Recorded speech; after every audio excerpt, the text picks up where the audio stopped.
How you doing? Welcome to another Horseshoe review where we're going to be taking a look at the M&M Special when we come back.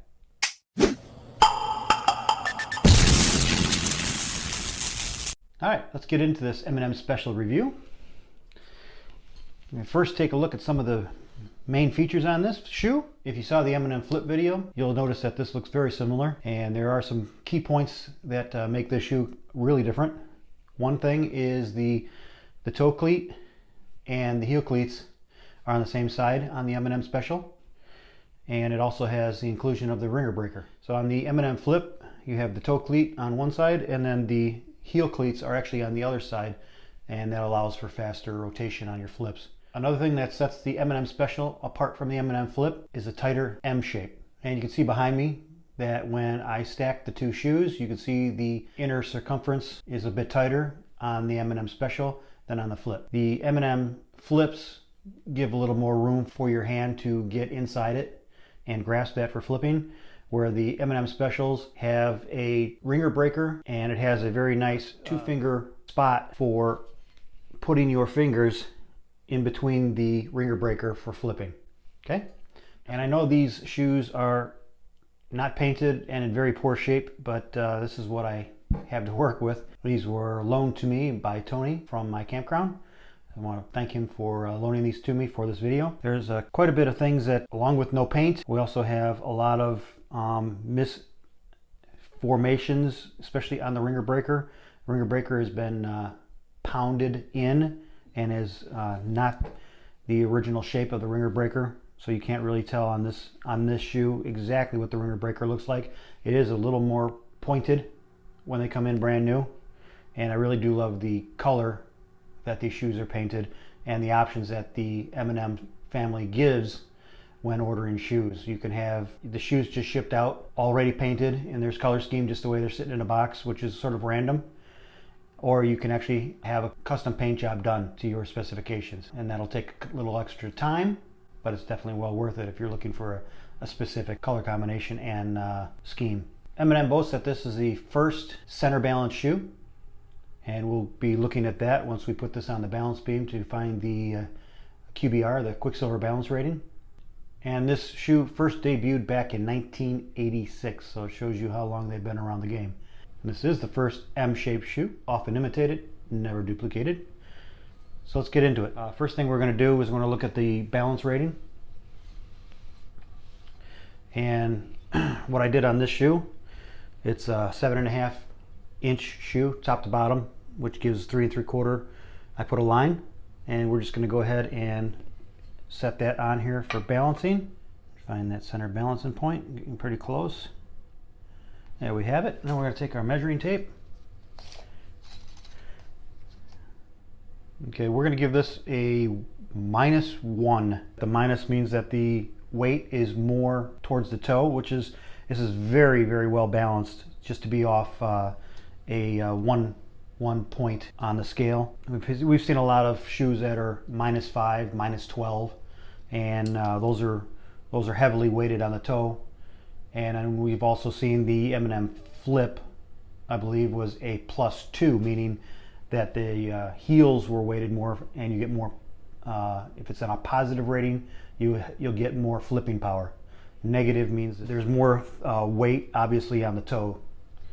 So, and that's the case with this one, which is for having big heel caulks and a ringer breaker. This shoe is pretty well balanced.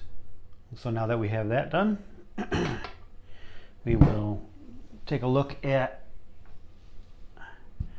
what we have here. This is going to be the hooking power rating, and the hooking power rating does not simply just deal with how big these hooks come out. There's a couple things that come into play when we're looking at the hooking power rating, and it's the shape of the toe part of the shoe where you grip it and how fast it comes in, and all that. When it hits the stake, it's going to, if it's a wider toe, it's not going to have that stake be forced into that hook as fast. So that all relates to a hooking power. I don't just put this M&M Special on top. You'll notice that the hooks are almost identical. They're almost the same size. But what you do have is, since the shape of the toe is tighter on the M&M Special, we should see a better hooking power than the M&M Flip. So we'll go ahead and touch it. This comes in at 4.5 inches, which is a plus 0.5. So that's a full point better than the M&M Flip. And it has nothing to do with the shape of the hooks and more to do with the shape of the shoe where you hold it and grasp it, okay? So take the hooking power rating with a grain of salt. It's an overall performance of the shoe, making the shoe in its entirety a better chance of this hooking the stake, okay?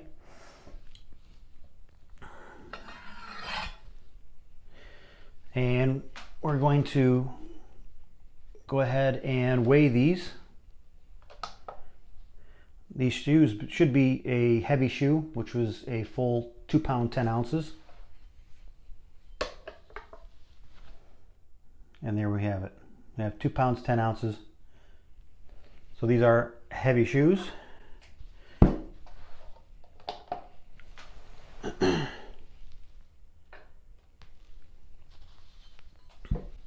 And the way I grasp these is I do have the toe caulk down, and I lay this ringer breaker on my hand.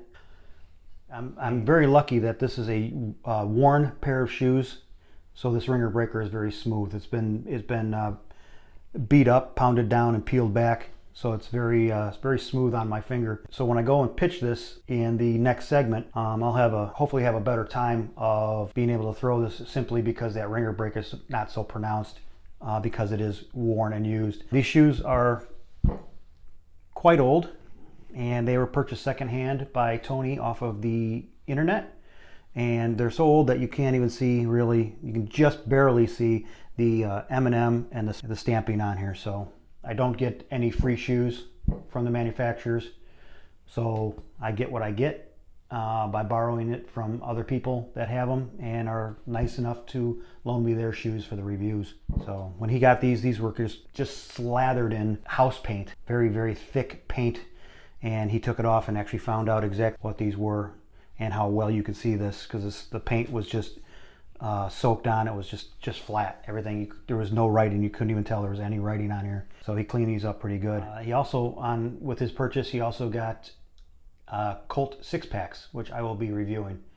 A very surprising shoe, so don't forget to see that review somewhere down the line.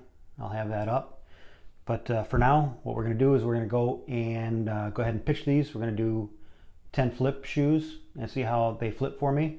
And we're also going to go ahead and do 10 turn shoes, 1 1/4 turn shoes with a hammer grip. The grip hopefully will be the same as the M&M Flips. So I'm going into this review, the second stage of the review, with a little bit of knowledge, and hopefully they're going to be the same grip where I put my index finger in this notch here. So we'll see how they do on that. And then when we're all done throwing 20 shoes and see how they fly, then we'll come back in here and talk about what happened. Okay? So hope you enjoy this next part of the video, and we'll see you back. I want to talk about this real quick, is boost oxygen. For some of the older pitchers out there that are walking back and forth and seem to lose their breath, this is a really good thing to have in your bag of tools for horseshoe pitching. When you lose your breath, or if you're someplace pitching, let's say Colorado or someplace that has a higher altitude, you can always have this in your bag. And it's always better to have good breathing practices and good oxygen levels, and it just sort of helps you catch your breath. And with a lot of our older pitchers out there, good to have every advantage you can against another player, and having just more oxygen and being able to breathe and calm down and relax is a good way to have an edge over your competition.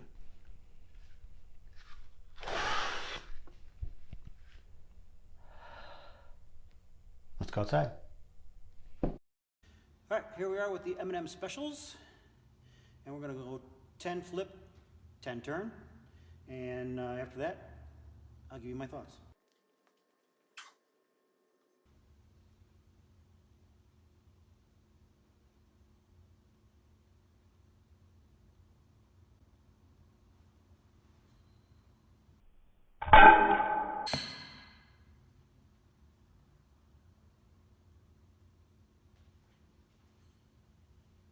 Okay.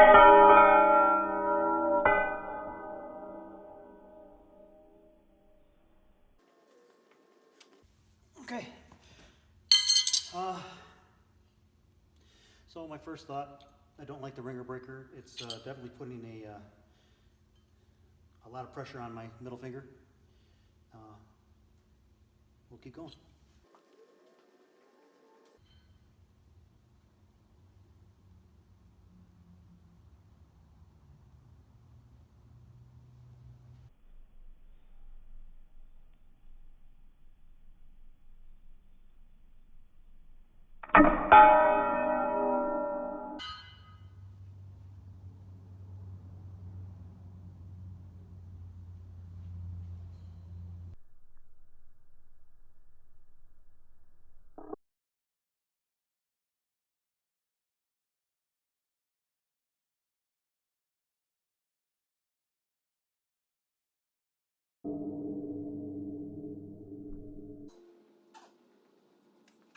I want to see that one in slow motion.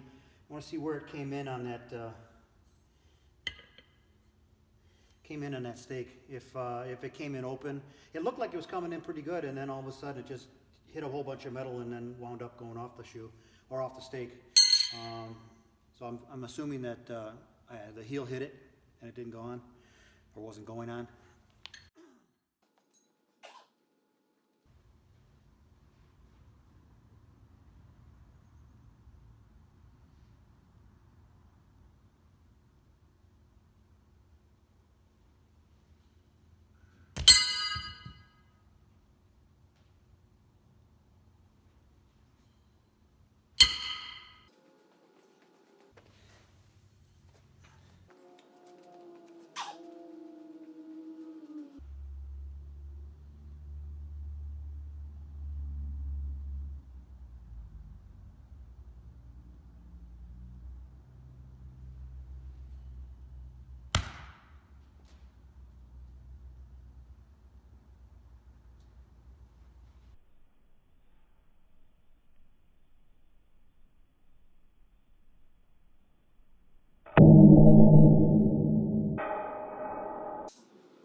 All right, so I can control them a little bit.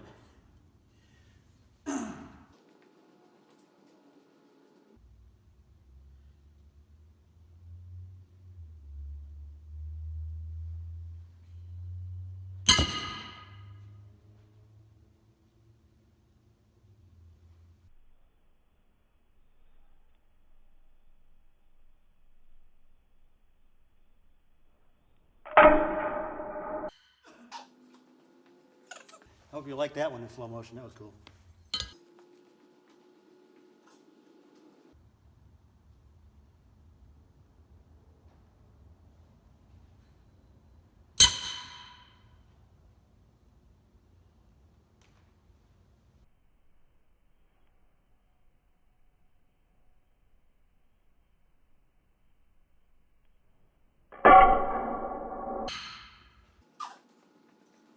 All right, we'll do two more, see if I can't, since I'm controlling them a little better, let's end with a six pack. I'm gonna try really hard. Here we go.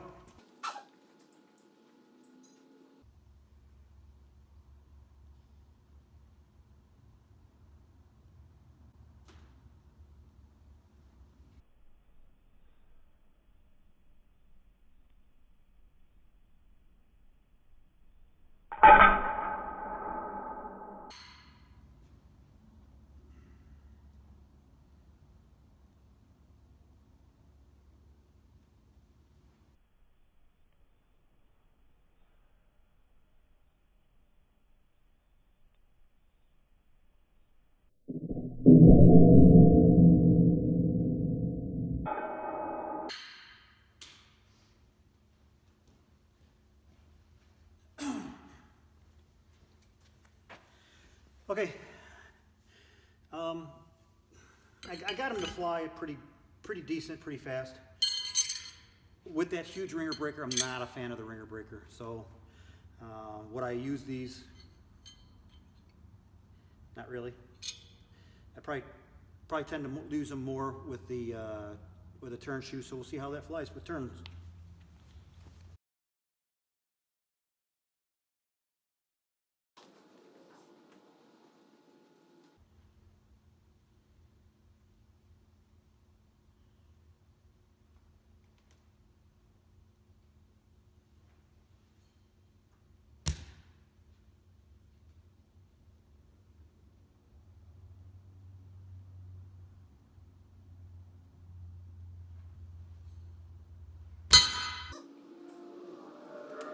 I gotta remember how to grip these. What I did with the M&M flips, I can't remember. I think the way I just held it, I think that's the way I held it. So we'll see.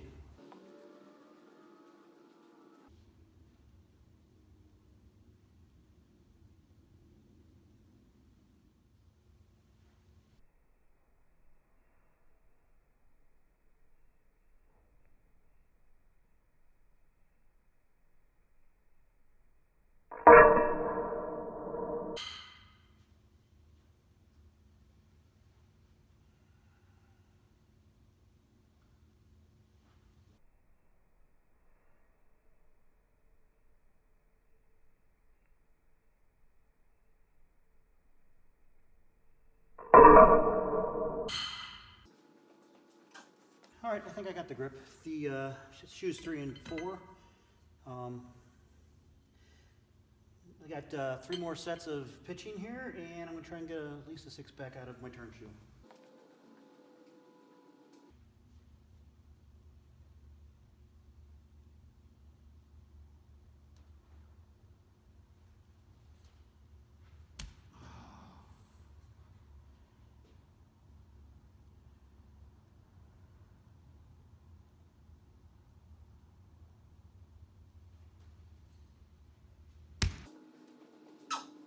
That was horrible.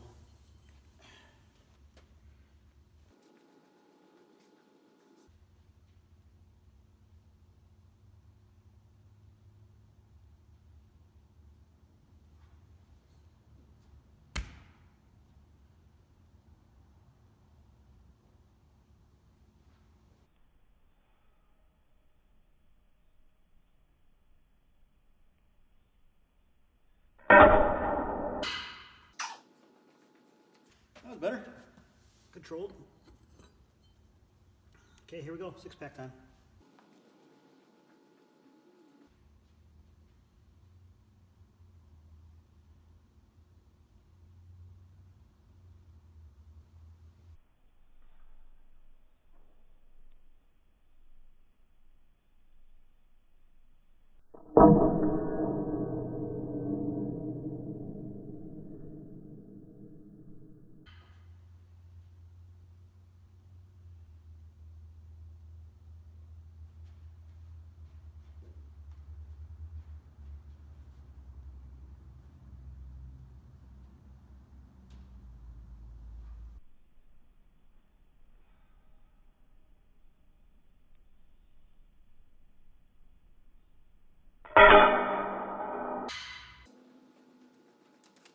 All right, no 6-pack on that one, but all 10 of those feel really controlled and really good. I would definitely throw this in a tournament with a turn shoe, no problem. And I think one of the things that made me like these shoes right off the bat is because I did throw the M&M flips. You saw that review. I did turn those, and beforehand I threw a couple games with them off camera, and I found out that I needed to hold them higher off the blade with my index finger up into this corner here, and that sets my grip. Usually I want to be lower on the blade, but on this one I wanted it a little higher, and that seemed to work. So I had no problems finding my grip right away on these. This is M&M Special and M&M Flip are supposedly the same shoe, just a little difference on the hooks. We'll go inside and give you my last thoughts.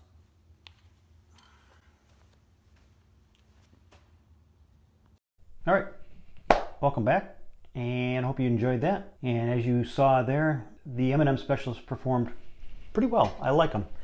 The ringer breaker didn't get into my way that much. It did affect me a little bit in the beginning, but once I got it out of my head, I was able to throw pretty good. And I definitely liked how they flew for me in the turn shoes. So all in all, I give this a very high rating. And I'd put this probably in my maybe top 5 shoes to pitch if I was just going to go to a turn shoe. This would definitely be on my list of a shoe that I would have no problems using for turn shoes. Flip shoe, it'd be lower on that list just because of the ringer breaker. It's my preference that I don't like the ringer breaker. But for those of you that like that option to have a ringer breaker, this is a great flipping shoe. It does flip a little slower than the M&M Flip, so you do have that. If you're a 30-foot pitcher, you might want to go to the M&M Flip, where the toe caulk is on the opposite side as the heel caulks. Okay, when they're on the bottom, you get a faster flip. So that's my look at the M&M Specials. I hope this video helped you determine if you are going to go with the M&M Specials or the M&M Flips, or any of the other many M&M branded shoes. So that wraps it up, and happy pitching. Thanks for watching.